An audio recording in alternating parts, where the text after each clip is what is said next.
Let's dive into the discussions shaping the nation. Thank you, Cathaoirleach, and I welcome the opportunity to discuss this important issue of early learning and childcare. It's clear from the discussion so far that we all recognise the importance of early learning and childcare for children and their families, as well as for society and the wider economy. Minister Norma Foley, in her opening statement, described the constituent parts of Together for Better, the government's funding model for early learning and childcare, which has an allocation of €1.25 billion in 2025 alone. She also summarised how this funding model has brought significant benefits to children and their families, to educators and practitioners, as well as to providers since it was first introduced back in September 2022. Among the achievements since then are the high participation rates in core funding among services, with 92% of providers participating in year 3 of the scheme and a higher number of providers in absolute terms when compared to previous years. A fee freeze in place in the majority of services. There's a 36% increase in the number of services offering the National Childcare Scheme, a 32% increase in the number of children supported to access that scheme to sponsorship arrangements, and a 230% increase in the numbers of children more broadly who benefited from this scheme. There's extended support for graduate-led provision outside the ECHI programme.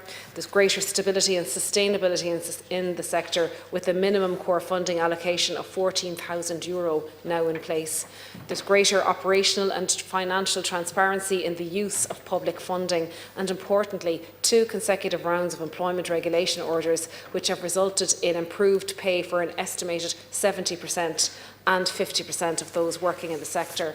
I am aware that new negotiations by the Joint Labour Committee are at an advanced stage, with further improvements in pay expected later this year through updated employment regulation orders. These negotiations are being supported by €45 million in additional state funding that has been ring-fenced for this purpose, and all of our available data point to an expanding sector. For example, data from the Early Years Sector Profile Survey show that between 2022 and 2024, the estimated number of enrolments in services rose by 19%.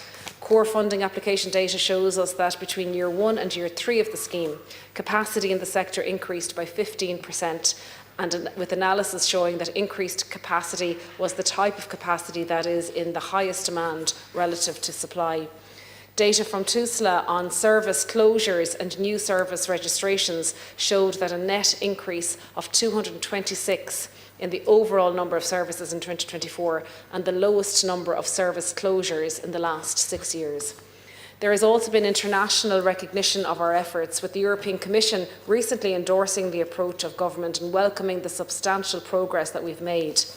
While noting these strong indicators of progress, this government has not shied away from the challenges that continue to persist in this sector, including high out-of-pocket costs for parents, low pay and working conditions for educators and practitioners, and a lack of supply of places in certain areas and for certain cohorts.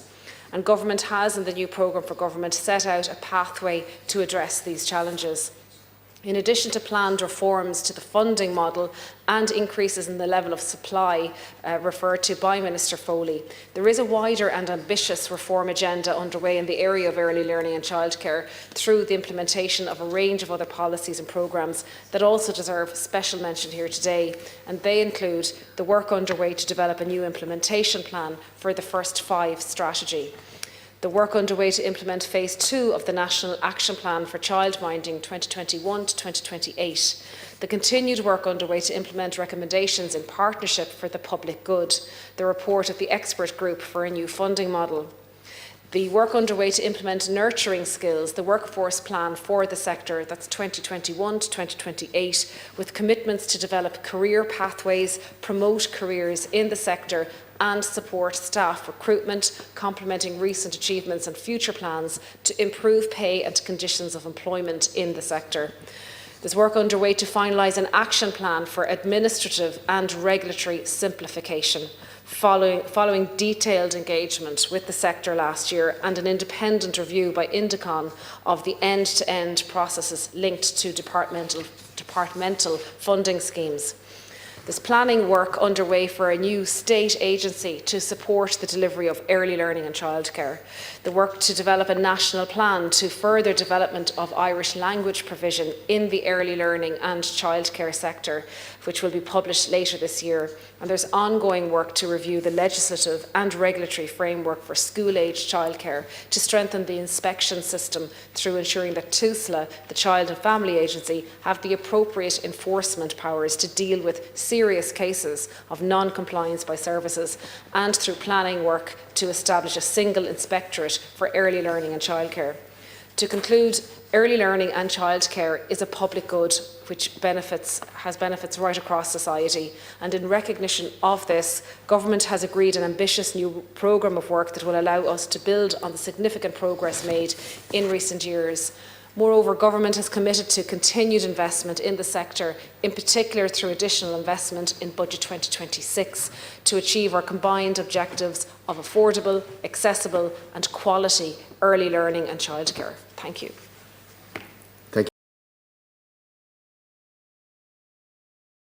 Like, share, and subscribe, and let us know your thoughts in the comments. We'd love to hear from you.